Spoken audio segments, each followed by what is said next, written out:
እሺ እገልሻለሁ አንቺን የምርክ ክትቴች ነው ማለት ነው የምርክ ክትቴች ነው ማለት ነው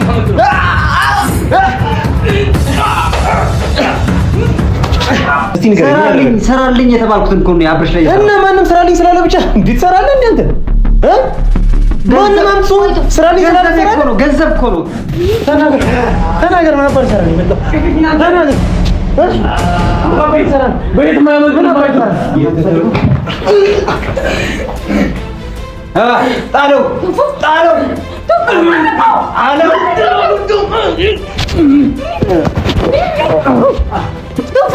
ታውቃለህ ምን አባ ነው የማታውቀው ንገረኝ ማን ነው እንደዚህ ያደረገው ዋላ በሬ እንጂ በቃ ወይ ውጪልኝ ለምንድን ነው የምወጣው ተረጋጋ እኔ ከሪማ መጣው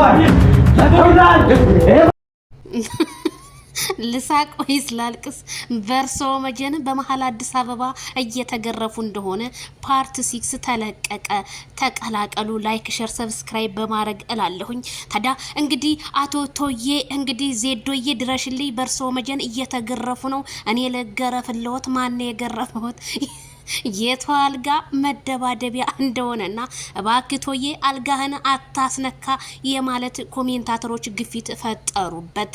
ታዲያ አቶ ኤፍሬም ግብረ አበሮቹን ልኮ ቶዬን ሊያስደበድበው ቢሆንም ግን እንግዲህ አንቱ በርሶ መጀን እሳቸውም ጠንቋዩም ተቀጥቅጠዋል መሰለኝ። የተቀጠቀጠው ለማን እንደሆነ ምንም ሊገባኝ ስላልቻለ እባካችሁ በኮሜንት ስለ ማብራሪያ ብትሰጡኝ እንደኔ መልካም ይመስለኛል። ቀጠቀጡት ብቻ አይገልጸውም። አይኑ ወደ ውስጥ እስከሚገባ ድረስ ቶቲዩብ ምንም አልተረፈም። ይሄ ሁሉ ለማይክል ጃክሰን የከፈለው መስዋዕት ሲሆን ኤፍሬም ደግሞ ብሎ ጠንቋዩ ቤት ሰው እየላከ ማስደፈር ጀመረ ሲሉ ኮሜንታተሮች አቤቱታቸውን አቀረቡ። ታዲያ ሩታ ሀብቴ በዛሬው ዕለት በፖሊስ ተያዘች የሚባለው ግርግር እውነት ነው ወይስ ውሸት የሚለውን እኔ እንደው ምንም አልሰማሁም።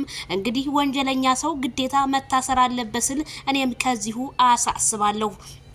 ታስራ ከሆነ ዛሬ ምሽቱን አብረን እንገናኝ። እንግዲህ እነ ትክክል ደግሞ ሊያለእሱብን ነው። አይ እጣችን፣ አይ መከራችን።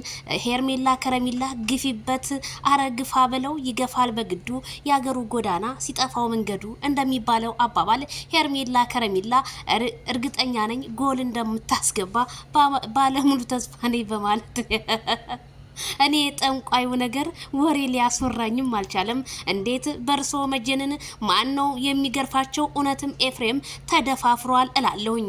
ቶዬ እባክህ ይሄን ነገር አፋጥነው የኛ ጀግና እያሉ ነው እያየን ያለ ነው። እንግዲህ 3 ጎረምሳዎችና 1 ሴት ሆነው በአልጋ ላይ ሲደባለሉና እንዲሁም ካሜራውን ብልጭ ድርግም ሲያረጉት እኛም እማይነን እላለሁ። ቶቲዩብ የመጨረሻውን ነገር እኔም እየጠበቅኩ ነው። ፓርት 7 ደግሞ ነገ ምን ልትለቅብን ይሆን? በርሶ መጀን ሩታን እንደዚህ አልጋ ላይ ብታንከባልሏት እንደኔ መልካም ይመስላል ብዬ ነው እየማምነው። ምክንያቱም እሷ ስለሆነች ያደረገችበት ድግምቱ እንዲለቀው ነው ይሄንን ሁላ ኬዝ እያደረገ ያለው። ቶቲዩብ በቤቱ ራሱ ጾታዊ ጥቃት እንደሚባለው አባባል እንደዛ እየተቀጠቀጠ እየደረሰባቸው ነው ያለው ሲል የዜድ ሾው ቻናል ኮሜንታተሮች ማመልከታቸው ተሰማ። ለቶቲዩብ ይድረስልን። ይሄ ነገር በጣም አጸያፊና ሕግ ባለበት ሀገር እንዴት ቶዬን እንደዚህ አጣመው ይልኩታል? ቶዬን ለብዙ ነገር የምንመኘው ልጅ ዛሬ እንደዚህ ተግዞ መንጣቱ ለኔም አሳሳቢ ሆኗል ስል እኔው አሳስባችኋለሁ። ላይክ